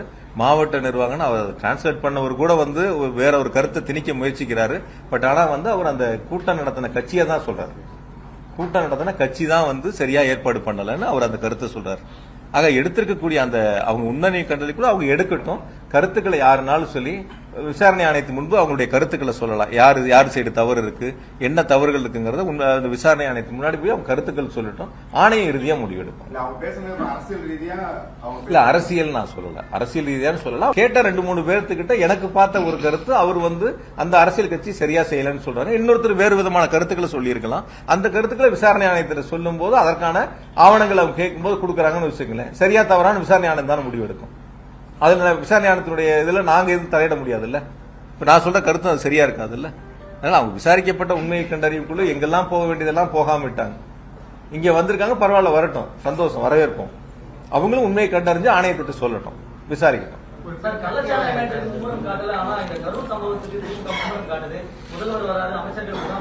சார், எந்த சம்பவமா இருந்தாலும் சரி, நீங்க சொன்ன சம்பவத்திற்கும் எங்களுடைய மாண்பு துணை முதலமைச்சரும் நேரில் சென்று அவர்களுக்கான ஆறுதலை சொல்லி அனைத்து உதவிகளையும் செய்தார்கள். தமிழ்நாடு அரசை பொறுத்த வரைக்கும் யார் பாதிக்கப்பட்டாலும், எந்த சூழ்நிலையில் பாதிக்கப்பட்டாலும், எந்த தேசத்தில் பாதிக்கப்பட்டாலும் அரசு அவர்களுக்கு துணை நிற்கும். அதுல குறிப்பா முதலமைச்சர்கள் முன்னின்று அவர்களுக்கு துணை நின்று அவர்களை காப்பாற்றக்கூடிய இடங்கள்ல ஒரு பணிகளை முன்னெடுத்திருக்கின்றார்கள். அது எந்த மாநிலமா இருந்தாலும் சரி, எந்த நாட்டிலயா இருந்தாலும் சரி. வெளிநாடுகளில் பாதிப்பு இருக்கிற போது தமிழ்நாடு அரசு தான் முன்னாடி நிற்குது. வெளி மாநிலங்களில் பாதிப்புங்கிற போது தமிழ்நாடு அரசு தான் முன்னாடி இருக்கு. எங்க ஊரை சேர்ந்த ஒரு மருத்துவர் வந்து வட இந்தியால சுற்றுலா போயிட்டு பாதிக்கப்பட்ட பொழுது அங்க வந்து அவர் கூட்டிட்டு வந்து மருத்துவ சிகிச்சை டெல்லியில கொடுத்து திரும்ப சென்னையில வந்து அவர் எங்க முதலமைச்சரை சந்திச்சு நன்றி தெரிவிச்சுட்டு போனார். அதுபோல ஒரு நல்ல ஒரு அரசாங்கத்தை தான், நல்ல சூழலை தான் முதலமைச்சர் உருவாக்கிட்டு இருக்காங்க. உயிரிழந்தவர்களோட குடும்பம் உட்பட பல பகுதிகளில் பொதுமக்கள் வந்து காவல்துறை சரியான பாதுகாப்பு வசதிகள் செய்யலன்ற குற்றச்சாட்டுகள் வைக்கிறாங்க. பேட்டிகள் மூலமா பார்த்து அதுதான் சார் நான் உங்ககிட்ட சொன்னேன். அதே சமூக வலைத்தளங்கள்ல பாராட்டக்கூடிய செய்திகளும் இருக்கு. அதே சமூகம் நீங்க ஒரு செய்தியை மட்டும் பாக்குறீங்க, ஒரு செய்திகளை மட்டும் பாக்குறீங்க. சில அரசியல் இயக்கங்கள் தவறுதலாக அரசின் மீது குற்றச்சாட்டுகளை முன்னெடுக்க வேண்டும் என்று ஒரு மனப்பான்மையோடு எடுக்கக்கூடிய ஒரு சில செய்திகளை மட்டும், உங்களுக்கு தேவையான செய்திகளை மட்டும் எடுத்துக்கிறீங்க. அதே சமூக வலைத்தளங்கள்ல பாராட்டி எவ்வளவு பேர் பதிவிட்டு இருக்காங்க, அது நீங்க பாக்கணும்ல. இதுல எத்தனை பேர் இருக்காங்க, அதுல எத்தனை பேர் இருக்காங்கன்னு பாக்கணும்ல. பாராட்டக்கூடிய மக்கள், நீங்க இன்னும் 27 குடும்பங்களுக்கு நாங்க போனோம்ல, போன வரைக்கும் அவங்க எதுவும் குற்றச்சாட்டுகள் சொன்னாங்களா? 108 பேர் பாதிக்கப்பட்டு காயமடைஞ்சவங்க அவங்க எதுவும் குற்றச்சாட்டுகள் சொன்னாங்களா? அங்க இருக்கக்கூடிய மக்கள் நேரில் போனவங்க எதுவும் குற்றச்சாட்டுகளை சொன்னாங்களா? நான் கூட இன்னைக்கு காலையில பேசும்போது என்னுடைய நண்பர் ஒருத்தர் கேட்டாரு, யாரோ ஒருத்தர் சமூக வலைத்தளத்துல பார்த்தேன் கத்தியில கிழிச்சிருந்தாங்கன்னு சொல்லிட்டு. இப்ப நான் அதுக்கு கேட்டேன், நான் கத்தியில கிழிச்சிருந்தா அவங்க எந்த மருத்துவமனையில் அனுமதிக்கப்பட்டாங்க? அப்ப அந்த சமூக வலைத்தளத்துல வரக்கூடிய செய்தி, ஒருவர் ஒரு பாதிப்பு, ஒரு ரத்த காயம் ஏற்படுகிறது, ஒரு கத்தியில கிழிச்சிடறாங்கன்னு சொன்னா ஏதாவது ஒரு மருத்துவமனையில், அரசு மருத்துவமனையோ தனியார் மருத்துவமனையோ ஏதாவது ஒரு இடத்துல ஒரு சிகிச்சைக்கு போயிருக்கணும்ல, போயிருக்கணுமா இல்லைங்களா? இந்த கைதான மாவட்ட செயலரோட மனைவியே சொல்றாங்க, இந்த ஸ்ப்ரே அடிச்சாங்க அப்படின்லாம் அவங்களே ஸ்டேட்மெண்ட் கொடுக்குறாங்க. அதாவது 2 நாள் கழித்து அந்த ஸ்டேட்மெண்ட் எப்போ வருது? ஏன் அன்னைக்கு பாதிக்கப்பட்ட அன்னைக்கு அதே மாவட்டத்துடைய மனைவி அந்த மருத்துவமனைக்கு வந்திருக்கலாம், பாதிக்கப்பட்டவங்களை பார்த்திருக்கலாம். 2 நாள் கழித்து தன்னுடைய கணவர் கைது செய்யப்படுகிறார் என்று தெரிந்தவுடன் அதற்கான கருத்துக்களை முன்னெடுக்கிறவங்க 2 நாட்கள் 3 நாட்கள் எங்க போனாங்க? நீங்க எல்லாரும் லைவ் போட்டீங்கல்ல, அப்படி யாராவது ஸ்ப்ரே அடிச்சிருந்தா அந்த லைவ்ல யாரோ ஒருத்தரோட லைவ்ல வரும்ல, உங்களுடைய லைவ்ல ஏதோ ஒரு சேனல் லைவ், ஏதோ ஒரு யூடியூப் லைவ்ல ஏதோ ஒரு இடங்கள்ல இருக்கும்ல, அது மாதிரி இருக்குல்ல. ஒரு தம்பி ஒருத்தர் பேசுவார் பாருங்க, அந்த வீடியோ போடுங்க. அவங்க அங்க ஆதாரங்களை கொண்டு போய் கொடுக்கட்டும், விசாரணை ஆணையம் விசாரிக்கட்டும். இந்த சம்பவங்களை பாருங்க. இது இது இது உங்களை மாதிரி ஒரு அவரை தூக்க முடியாமல் அள்ளி கொண்டு வருகிறார்கள். மிகவும் அவரது நிலைமை கவலைக்கிடமாக உள்ளன. ஒரு ஆம்புலன்ஸ் வசதியிலே, குடிநீர் வசதியிலே, இன்னொருவர் மயங்கி இருந்து மிகவும் மோசமான நிலையில் வருகிறார். அவரை தூக்கி கொண்டு மிகவும் கஷ்டமான ஒரு நிலையில் தற்போது கொண்டு செல்கின்றார்கள். இன்னொருவர் மயங்கி இருந்து மிகவும் மோசமான நிலையில் வந்துள்ளார். பாத்தீங்கல்ல, கருமாவட்டத்துக்கு சமீபத்தில் வந்த எடப்பாடி பழனிசாமி இருக்கணும், நடிகர் விஜயா இருக்கணும், 10 ரூபா அப்படின்னு சொல்லி உங்களை சொல்லிட்டு இருக்காங்க. இதுக்கு உங்களோட விளக்கம் அதாவது அரசியல் ரீதியா கருத்துக்களை முன்வைக்க நினைச்சவங்க அது எடுபடல. தனிப்பட்ட முறையில குற்றச்சாட்டுக்களை முன் வச்சு அந்த கருத்துக்களை அதன் மூலியமா ஒரு அவதூறுகளை அல்லது ஒரு தவறான ஒரு எண்ணத்தை மக்களிடத்துல உருவாக்கலாம்னு அவங்களுடைய முயற்சிகளை முன்னெடுக்கிறாங்க. நான் பொதுவா இது அரசியல் இயக்கங்களுக்கு எல்லாத்துக்கும் சேர்ந்து பொதுவான ஒரு கருத்தை இருக்கக்கூடிய சூழல், இப்ப அந்த துறையில் என்னிடத்துல இல்லை, இப்ப நான் அதுல இருந்து வெளில வந்திருக்கேன். இருந்தாலும் சொல்ல வேண்டியது என்னுடைய கடமை. அதிமுக பொதுச் செயலராக இருக்கட்டும் அல்லது இப்ப வந்த அரசியல் கட்சியினுடைய தலைவராக இருக்கட்டும், 2016 இருந்து 21 வரைக்கும் இது போன்ற ஒரு சம்பவங்கள், அதாவது டாஸ்மாக்ல 10 ரூபாய்க்கு கீழே கூடுதலா வசூலிக்கப்பட்ட அது சம்பந்தமான புகார்கள் வந்து நடவடிக்கை எடுக்கப்பட்டது 7540. இப்ப போன அதிமுக ஆட்சியில் 10 ரூபாய்க்கு மேல கூடுதலாக வசூலிக்கப்பட்டு நடவடிக்கை எடுக்கப்பட்டது 8666. இது கடந்த அதிமுக ஆட்சியில வசூல் பண்ண அபராத தொகை ஏறத்தாழ 14 கோடி ரூபாய் அந்த ஆட்சியில வசூல் பண்ணியிருக்காங்க. அபராத தொகைகள் இந்த மாதிரி கூடுதல் விலைக்கு விற்றவர்கள் மீது நடவடிக்கை எடுத்து அபராத தொகையை வசூலிச்சிருக்காங்க. 2021 பிறகு திமுக ஆட்சியில இதன் மீது எடுக்கப்பட்ட நடவடிக்கை, அதாவது 10 ரூபாய்க்கு கீழே தொடுக்கப்பட்ட விசாரித்து எடுக்கப்பட்ட நடவடிக்கை 18,253. 18,253 விசாரிக்கப்பட்டு நடவடிக்கை எடுக்கப்பட்ட புகார்கள். அதேபோல 10 ரூபாய்க்கு மேல 2,356. இது நடவடிக்கை எடுக்கப்பட்டு 8,51,00,000 ரூபாய் அவர்களிடமிருந்து அபராதமாக வசூலிக்கப்பட்டிருக்கின்றன. நான் கொஞ்சம் வெளிப்படையாவே உங்ககிட்ட சொல்றேன். நான் இப்ப இந்த 5 வருஷத்துல இது போன்ற புகார்கள் வருகின்ற பொழுது அந்த கூடுதல் தொகை ஒருவருக்கு செல்லுகிறது என்று சொன்னால், கடந்த 5 ஆண்டு அதிமுக ஆட்சியில் இதுபோன்று கூடுதலாக வசூலிக்கப்பட்ட தொகை எடப்பாடி பழனிசாமிக்கு சென்றது. அப்ப இன்று முதல் எடப்பாடி பழனிசாமி 10 ரூபாய் பழனிசாமி என்று அழைக்கப்படலாம். நான் யதார்த்தமா சொல்றேன். இதே சூழல் தான் கடந்த அதிமுக ஆட்சியிலே இருந்துச்சு. இதே போலதான் நடவடிக்கைகள் எடுக்கப்பட்டிருக்கு. அதை விட கடுமையான நடவடிக்கை இப்பொழுது எடுக்கப்பட்டிருக்கு. அவங்க எடுத்த விட 2 மடங்கு புகார்களுக்கு நடவடிக்கை எடுக்கப்பட்டு அபராதம் வசூலிக்கப்பட்டிருக்கு. அப்ப கடந்த ஆட்சியில் இருக்கப்பட்டது இப்ப நீங்க வசூல் பண்ணது ஒருத்தருக்கு போகுது அப்படின்னு நீங்க சொல்லி அவங்களுடைய பேச்சுக்கள் இருந்தால், அப்ப அவங்களுடைய கருத்து அவங்க ஆட்சியில் வசூலிக்கப்பட்டது அவருக்கு போயிருக்கும். அவர் அதை ஒத்துக்கணும். யாராவது ஒருவர் டாஸ்மாக்ல பணிபுரியக்கூடிய ஒரு எம்ப்ளாயி தொழிலாளி, நாங்க இது போன்ற சம்பவங்களில் எங்களிடத்தில் இப்படி ஒரு தவறுகள் நடக்குது, கேட்கறாங்க, பண்றாங்க, யாராவது ஒருத்தர் புகார் சொன்னாங்களா? அரசியலுக்காக அரசின் மீது புழுதி வாரி தூற்ற வேண்டும் என்ற ஒரு தீய நோக்கத்தோடு எதிர்க்கட்சி தலைவர் அரசின் மீது குற்றச்சாட்டுகளை சொல்ல முடியாதவர் இது போன்ற ஒரு முன்னெடுப்புகளை எடுப்பதற்கு முயற்சி எடுக்கிறார். எனக்கு தெரியும், என்னை பத்தி என்னுடைய மக்களுக்கும் என்னுடைய தொகுதி மக்களுக்கும் மாவட்ட மக்களுக்கும் நான் எப்படிப்பட்டவன் என்று, எப்படி மக்களிடத்தில் பழகுகிறேன் என்று என்னுடைய தலைவருக்கு தெரியும். என்னுடைய குணங்கள் என்ன, என்னுடைய செயல்பாடுகள் என்னன்னு சொல்லி இவர் எனக்கு சான்றிதழ் கொடுக்க வேண்டியதில்லை. இவர் அப்படி இருந்தா இவரே வழக்கு தாக்கல் செய்யலாம். இது போன்ற தவறுகள் நடக்குது, இவரே வழக்கு தாக்கல் செய்யலாம். அதுக்கு நீதிமன்றம் நடவடிக்கை எடுக்கும். அதை விட்டுட்டு பொதுவெளியில உண்மைக்கு மாறா தவறான ஒரு செய்தியை அவதூறு பரப்பக்கூடிய இடங்கள்ல அவர் முன்னெடுப்பாரு. அதுக்கு இன்னொரு அரசியல் கட்சி முன்னெடுக்கும், அதுக்கு ஒரு பாட்டு பாடுவாங்க. இதுல ஏதாவது ஒரு சம்பவம் தெரியுமா? அந்த பாட்டு பாடினவர் ஏதாவது இது மாதிரி இப்படி ஒரு சூழல் கீழே இருக்குன்னு ஏதாவது தெரியுமா? போன 5 வருஷம் என்ன நடவடிக்கை எடுத்தாங்கன்னு தெரியுமா? இந்த 5 வருஷம் என்ன நடவடிக்கை எடுத்திருக்குன்னு நேற்று பாட்டு பாடின அரசியல் தலைவருக்கு தெரியுமா? எதுவுமே பொதுவெளியில என்ன நடக்குதுன்னே தெரியாதவங்க ஏதோ கொடுக்கறத அந்த இடங்கள்ல ஒரு பாட்டா பாடி பண்ணணுங்கிறதுல மொத்தம் 19 நிமிஷத்துல 10 நிமிஷம் பேசிட்டு இப்ப இது போன்ற ஒரு பேர் இழப்பை உருவாக்கி இருக்காங்க. அதனால நான் இன்னும் கூட சொல்றேன், நான் அதுல அந்த போடப்பட்ட இப்ப வழக்கு ஒன்று போட்டிருக்காங்க, அது நீதிமன்றத்தில் இப்ப விசாரணையில் இருக்கு. மொத்தம் அதுல போட்டதே 41 வழக்கு. ஏற்கனவே இது போன்ற புகார்கள் வழக்கு பதிவு செய்யப்பட்டது. அதுல 34 வழக்கு கடந்த அதிமுக ஆட்சியில் போட்டது. இடி எடுத்திருக்கிற கேஸ்ல 34 கேஸ் போன அதிமுக ஆட்சியில் போடப்பட்ட கேஸ். 7 கேஸ் தான் 2021 பிறகு திமுக ஆட்சியில் போடப்பட்ட கேஸ். ஆனா விசாரணை போன ஆட்சியை பத்தி விசாரிக்காம இப்ப இருக்கக்கூடிய நிகழ்வு மட்டும் விசாரிப்பதாக நீதிமன்றத்தில் வழக்கு. நீதிமன்ற வழக்கு முடியிட்டு இது சம்பந்தம் இன்னும் முழு விவரங்களை சொல்றேன்.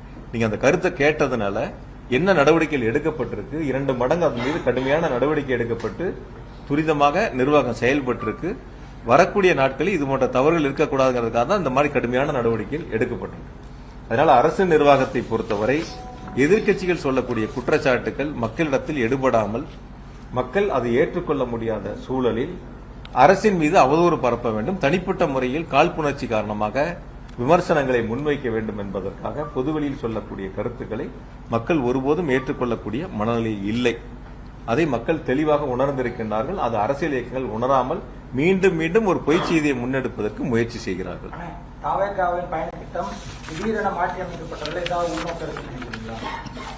நிறைய பேர் இப்ப கேள்வி கேட்டப்ப கூட சொன்னேன், இது நீங்க அவங்க கிட்ட கேட்கணும். ஏங்க திடீர்னு தள்ளி வச்சீங்க, ஏங்க 7 மணி நேரம் லேட்டா வந்தீங்க, ஏங்க 12 மணிக்கு பேசுறாருன்னு சொல்லி 3 மணிக்கு காவல்துறையில கடிதம் கொடுத்தீங்க, 7 மணி நேரம் காலதாமதம் எதனால 1 மணி நேரம் வாகனத்துக்கு உள்ள போய் அமர்ந்துகிட்டீங்க, எதனால லைட் ஆஃப் பண்ணீங்க, ஏன் கூட்ட நெரிசலுக்குள்ள வண்டியை கொண்டு போய் கட்டாயப்படுத்தி உள்ள கொண்டு போய் நிறுத்தினீங்க, கூட்ட நெரிசலுக்கு முன்னாடியே நிறுத்தி இருக்கலாமே, கூட்டம் ஆரம்பிக்கும் போதே சீட்டு வண்டியோட முன் சீட்லயோ அல்லது மேலேயே நின்று பொதுமக்களை பார்த்து கையாட்டி இருக்கலாமே, கையெச்சரிக்கலாமே, இதெல்லாம் ஏன் செய்யலன்னு அவங்கள பார்த்து கேட்க வேண்டிய கேள்வி, அதற்கு பதில் சொல்ல வேண்டிய கடமை பொறுப்பு அவங்களுக்கு இருக்கு. அவங்களுக்கு இருக்கு. நான் இது அரசியலா பார்க்கலன்னு ஆரம்பத்திலேயே உங்களுக்கு சொல்லிட்டேன். யார் தவறு செய்திருந்தாலும் அந்த தவறை யாராக இருந்தாலும் ஒற்றுக்கொள்ள வேண்டியது அவருடைய கடமை பொறுப்பு. யாரா இருந்தாலும் சரி. நான் தான் உங்ககிட்ட தெளிவா சொன்னேன், 2 வகையா பிரிக்கணும். ஒன்னு அரசு செய்ய வேண்டியது, ஒன்னு அரசியல் கட்சிகள் செய்ய வேண்டியது. பொதுக்கூட்டங்கள் ஆர்ப்பாட்டங்கள்ல அரசு செய்ய வேண்டியதை சரியாக செய்திருக்கிறது. அரசியல் கட்சிகள் சரியாக செய்திருந்தால் இது போன்ற தவறுகள், இது போன்ற இழப்புகள் ஏற்பட்டிருக்காது.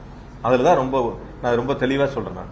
அதனால இந்த சம்பவங்களை பொறுத்தவரை நான் உங்களை அழைத்ததே பாதிக்கப்பட்டவர்களுக்கு, இறந்தவர்களுக்கு இரங்கலையும் பாதிக்கப்பட்டவர்களுக்கான ஆறுதலையும் சொல்லி இந்த நிகழ்வில், அதாவது இந்த உடனடி நடவடிக்கை எடுத்த மாண்பு முதலமைச்சர்களுக்கும் துணை முதலமைச்சர்களுக்கும் நன்றி தெரிவிப்பதற்காகத்தான் பத்திரிகையாளர் சந்திப்பு இன்று ஏற்பாடு செய்யப்பட்டன. இருந்தாலும் கூட அரசியல் சார்ந்து நீங்கள் எடுத்த கேள்விகளுக்கு நான் பதில் சொல்லாம தவிர்த்துட்டு போனா வேற ஏதோ காரணங்கள் இருப்பதை போல சில செய்திகள் தவறுதலாக மீண்டும் மீண்டும் ஒரு தவறான செய்திகள் முன்னெடுக்கப்படும். ஆகையால இப்ப சமூக வலைதளங்களில் வரக்கூடிய பதிவுகள் நீங்க கேள்வியா கேட்பது கூட, அந்த சமூக வலைதளங்கள் பதிவிடக்கூடியவர்கள் விசாரணை ஆணையத்தின் முன்பு அவருடைய ஆதாரங்களை கொடுத்து இது போன்ற தவறுகள் இருக்கிறது என்று சொன்னால் விசாரணை ஆணையம் தெளிவாக விசாரித்து நடவடிக்கை எடுப்பதற்கு ஏதுவாக இருக்கு. அதுக்கு நம்மளும் அவங்களுக்கு சப்போர்ட்டா இருக்கலாம். என்னெல்லாம் இருக்கு, என்னெல்லாம் பாதிப்பு இருக்கிறது, நம்மளும் அவங்களுக்கு துணையா இருந்து அது போன்ற நிகழ்வு இனி வருங்காலத்தில் வராத அளவுக்கு நாம் பார்த்துக் கொள்ளலாம். ஏன்னா இந்த நிகழ்வு என்பது கரூரில் மட்டும் நடைபெற்ற ஒரு நிகழ்வு அல்ல. தொடர்ந்து நடைபெற்ற நிகழ்வு நாமக்கல்லா இருக்கட்டும், திருச்சியா இருக்கட்டும், அரியலூரா இருக்கட்டும், நாகப்பட்டினம், திருவாரூரா இருக்கட்டும், எல்லா இடங்களிலும் இது போல பாதிக்கப்பட்டு மருத்துவமனையில் அனுமதிக்கப்பட்டிருக்காங்க. அதுதான் நேற்று ஏடிஜிபி சார் ரொம்ப தெளிவா சொன்னாரு. எவ்வளவு பேர் எந்தெந்த நான் வேணா கூட அந்த பட்டியலை உங்களுக்கு நான் சொல்றேன். நான் யார் யார் எவ்வளவு பேர் எந்தெந்த ஊர்ல பாதிக்கப்பட்டு மருத்துவமனையில் அனுமதிக்கப்பட்டு சேர்க்கப்பட்டாங்கிறத நான் உங்களுக்கு பட்டியலாவே சொல்றேன். நான் எந்தெந்த ஊர்ல எவ்வளவு பேருங்கிறதுல அதுல இருக்கக்கூடியவங்க எல்லாருமே வந்து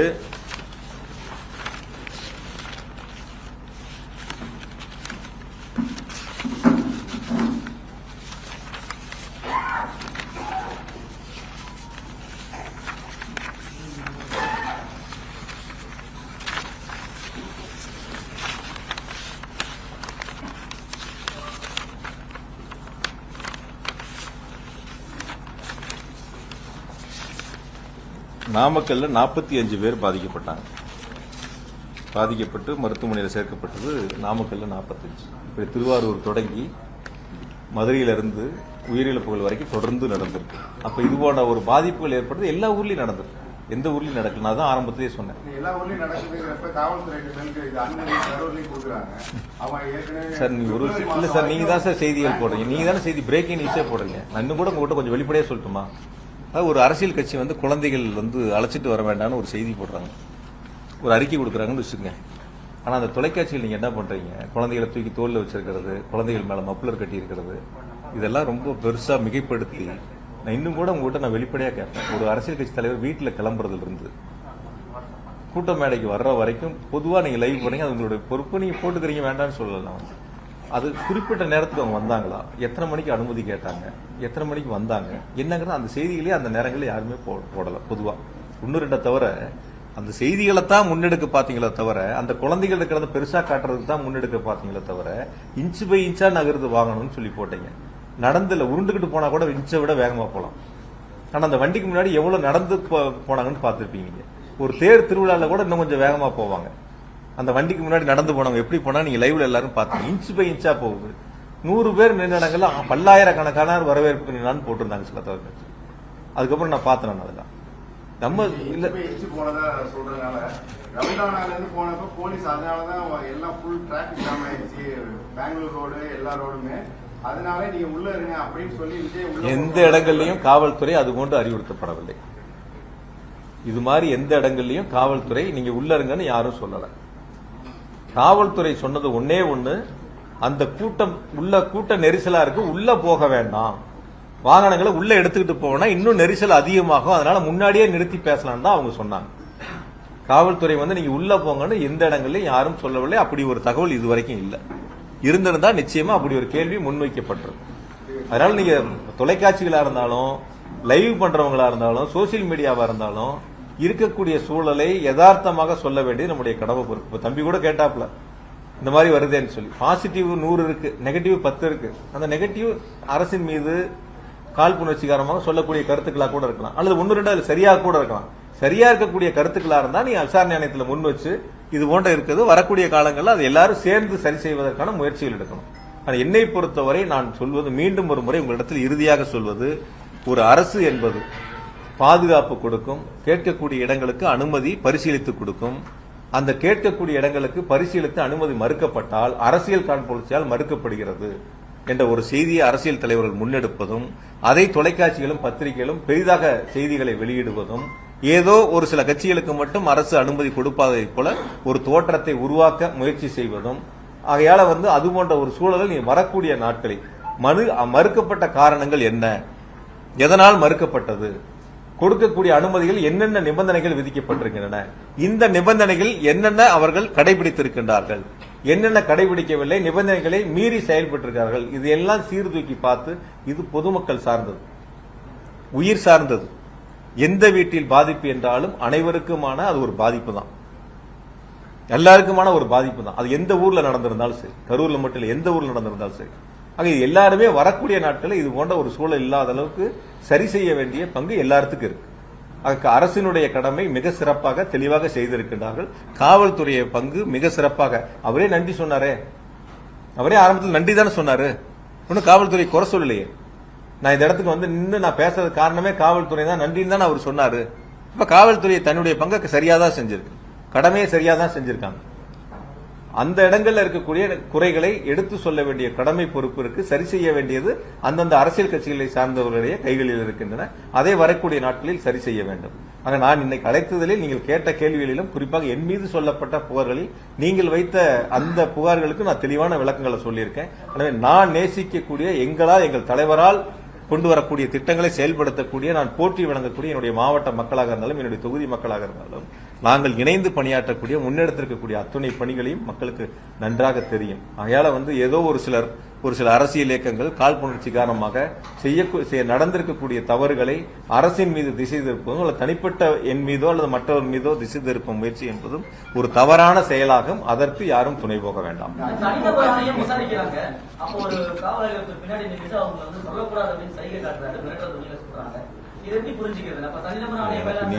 நீங்க சொன்ன வீடியோ நான் பார்க்கல. அது எந்த இடத்துல நடந்துச்சுன்னு எனக்கு தெரியல. அப்படியா எனக்கு அப்படி இருந்துச்சுன்னா நீங்க எனக்கு அனுப்பிச்சு விடுங்க. நான் காவல்துறை காவல் ஆய்வாளர் இது மாவட்ட காவல் கண்காணிப்பு அனுப்பிச்சு விட்டு அது யாருன்னு பார்க்க சொல்றேன். அஜித்குமார் கொலை வழக்குல தமிழ்நாடு முதலமைச்சர் உடனே சிபிஐக்கு மாட்டினாங்க. இது அதே மாதிரி நிறைய சந்தேகங்கள் உடற்கூறு ஆய்வு அவசர கதியில் செய்யப்பட்டது. இது சிபிஐக்கு மாற்ற சொல்லி சார் அது சம்பந்தமானது எல்லாம் நேற்று தெளிவா அரசு கூடுதல் தலைமைச் செயலாளரும் ஏடி சீஃப் சார் உள்ளிட்ட அரசு துறை செயலாளர்கள் எல்லாம் தெளிவான விளக்கங்கள் கொடுத்துட்டாங்க. மிக தெளிவான விளக்கங்கள் நேற்று முழுவதுமாக கொடுக்கப்பட்டிருக்கின்றன. எனவே இன்று சொல்லப்பட்டிருக்கக்கூடிய கருத்துக்களில் நான் முன்வைத்திருக்கக்கூடிய நீங்கள் கேட்ட கேள்விகளில் மிக தெளிவான விளக்கங்கள் இருக்கின்றன.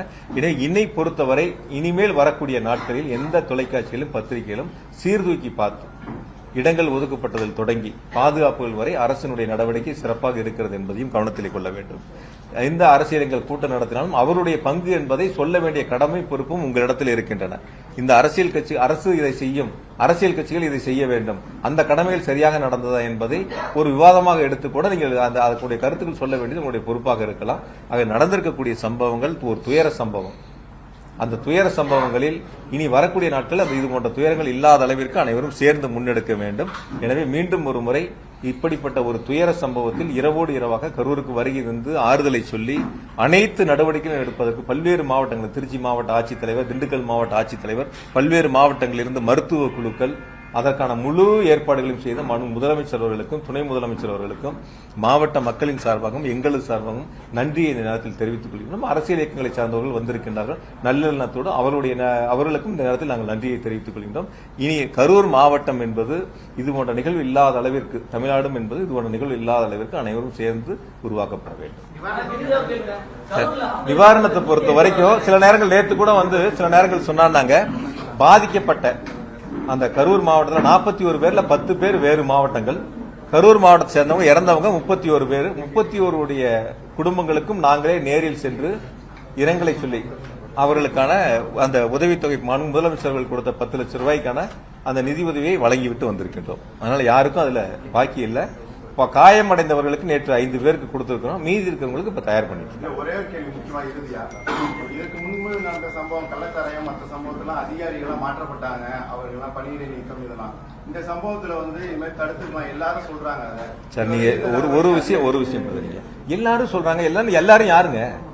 இதை தவறாவே சொல்லிட்டு இருக்கீங்க. எல்லாரும் யாருங்க?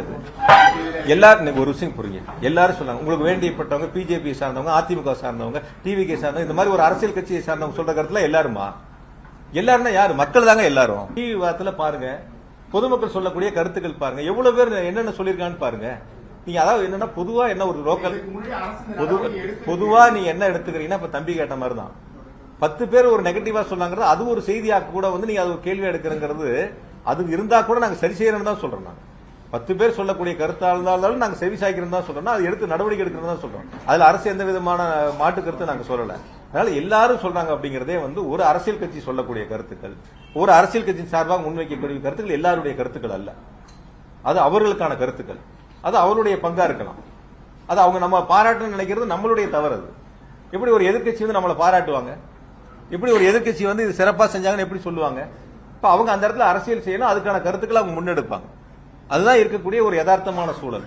அரசு எந்த அளவுக்கு செயல்பட்டது, முதலமைச்சர் எந்த அளவுக்கு விரைந்து நடவடிக்கை எடுத்தாங்க, இதுல அரசினுடைய பங்கு எந்த அளவுக்கு மிக சிறப்பா இருக்கு, எந்த அளவுக்கு மக்கள் பாதிக்கப்பட்ட மக்களுக்கு உரிய நேரத்தில் அரசு உதவிகளை செய்தது என்பதுதான் நீங்க முதல்ல நின்று கவனிக்க வேண்டிய ஒரு பங்கு. எதனால் இந்த நிலைமை ஏற்பட்டது, யாரால் இந்த நிலைமை ஏற்பட்டது, யாரிடத்தில் இந்த கேள்விகளை கேட்கணும். 5 கேள்வி முன் வச்சிருக்கணும். அங்க 12 மணிக்கு கூட்டணி அறிவிச்சு 3 மணிக்கு லெட்டர் கொடுத்துருக்கீங்க. நீங்களே பவரை கட் பண்ணி சொல்லி லெட்டர் கொடுத்துருக்கீங்க. ஆனா நீங்களே 7 மணி நேரம் லேட்டா வந்திருக்கீங்க. லேட்டா வந்தது இல்லாம 500 மீட்டருக்கு முன்னாடியே வண்டிக்குள்ள போயிட்டீங்க. 500 மீட்டர் வரைக்கும் வண்டிக்கு வெளியில வரல, வண்டிக்கு மேலையும் வரல. கூட்ட நெரிசல் இருக்குன்னு காவல்துறை சொல்லியும் வண்டி உள்ள கூட்ட நெரிசலுக்குள்ள வண்டியை கொண்டு போய் உள்ள சேர்த்திருக்கிறீங்க. உங்களுடைய பாதுகாவலரோ உதவியாளரோ மேல வந்து பொதுமக்கள் வந்து பாதிக்கிறாங்க, பெண்கள் சாஞ்சு விழுங்குறாங்கன்னு சொன்னதுக்கு அப்புறமும் நீங்க பேச்ச தொடர்றீங்க. நீங்களே ஆம்புலன்ஸை கூப்பிடுறீங்க. ஆம்புலன்ஸ் வந்த பிறகு நீங்க போறியா நண்பான்னு கேக்குறீங்க. அந்த ஆம்புலன்ஸை நீங்களே அனுப்புறீங்க. அங்க ஆம்புலன்ஸ் எங்க இருந்து வந்ததுன்னு நீங்களும் ஒரு கேள்வி கேட்கறீங்க. ஆக இது எல்லாம் யார் இடத்தில் கேட்க வேண்டிய கேள்வி? இதெல்லாம் யார் விளக்கம் சொல்ல வேண்டிய இடத்தில் இருக்கிறார்கள்? அப்ப அவங்க கிட்ட இந்த கேள்வி எல்லாம் முன் வச்சு அந்த அவங்களை நீங்க தொடர்பு கொண்டு இதற்கெல்லாம் உங்களுடைய விளக்கங்களை சொல்லுங்க. 7 மணி நேரம் ஏன் லேட் ஆச்சு? ஏன் நீங்க வண்டிக்குள்ள 500 மீட்டருக்கு முன்னாடி உள்ள போனீங்க? வண்டி கொண்டை நிறுத்தி 10 நிமிஷம் வரைக்கும் ஏன் மேல வரல? இதெல்லாம் அவர்களிடத்தில் கேட்டு அவர்கள் சொல்ல வேண்டிய, நிவர்த்தி செய்ய வேண்டிய பொறுப்பு அவங்க இடத்துல இருக்கு. நான் இப்பொழுதும் இறுதியா சொல்றேன், அரசியலாக இதை எடுத்துக்கொள்ள வேண்டாம். யார் தவறு செய்தாலும் தவறு தான். அந்த தவறுகளுக்கு யார் தவறு செய்தார்களோ அவர்களுக்கு பொறுப்பு எடுத்துக் கொள்ள வேண்டும். அது எந்த கட்சியா இருந்தாலும் சரி. அரசு இதில் மிக தெளிவாக, நிதானமாக, ரொம்ப பொறுமையாக அனைத்து நடவடிக்கைகளும் எடுத்திருக்கின்றன. பாதுகாப்பிலும் அரசை பொறுத்தவரை, காவல்துறையை பொறுத்தவரை சிறப்பாக செயல்பட்டிருக்கின்றார்கள். அதற்கு அந்த கட்சியினுடைய தலைவர் பேசும் பொழுது சொன்ன நன்றியை அவர் சொல்லியிருக்கிறார். அதனால இதுல எந்த விதமான மாற்று கருத்தும் நீங்க முன்னெடுக்க வேண்டியதில்லை. சமூக வலைத்தளங்களில் வரக்கூடிய ஒரு சில கருத்துக்களை வைத்து நீங்கள் கேள்விகளை முன்னெடுப்பது என்பது அது அவர்கள் சார்ந்த சில கருத்துக்களை, அந்த கட்சியை சார்ந்த சில கருத்துக்களை முன்வைக்க முயற்சி செய்கிறார்கள். அப்படி சொல்லக்கூடியவர்களும் விசாரணை ஆணையத்தில் அவருடைய கருத்துக்களை சொல்லி அதற்கான ஆவணங்களை சமர்ப்பித்தால் விசாரணை ஆணையம் இறுதி நடவடிக்கை எடுக்கும். அதற்கான விசாரணை ஆணையத்தினுடைய அறிக்கையை கொடுப்பார்கள். நிச்சயமாக முதலமைச்சர்கள் நடவடிக்கை எடுப்பார்கள். எனவே விசாரணை ஆணையத்தினுடைய அந்த விசாரணை நடந்து கொண்டிருக்கின்ற பொழுது அது சம்பந்தமான கருத்துக்களை முழுவதுமாக நான் முன்வைப்பது என்பது சரியாக இருக்காது. இருந்த போதும் கூட நீங்கள் கேட்ட கேள்விக்கு நான் பதில் சொல்லாமல் வெறும் கருத்துக்களை மட்டும், நன்றியை மட்டும் நான் சொல்லிட்டு போனா, நீங்க கேள்வி கேட்டா நான் பதில் சொல்லல அப்படின்னு ஒரு தவறான ஒரு செய்தி வந்துவிடும் என்பதற்காக நீங்கள் கேட்ட கேள்விக்கு நான் பதில் சொல்லியிருக்கிறேன். மீதி விசாரணை ஆணையம் முடியட்டும். அதனுடைய அறிக்கை வந்த பிறகு முதலமைச்சர்கள் நிச்சயமாக நடவடிக்கை எடுப்பார்கள். நன்றி.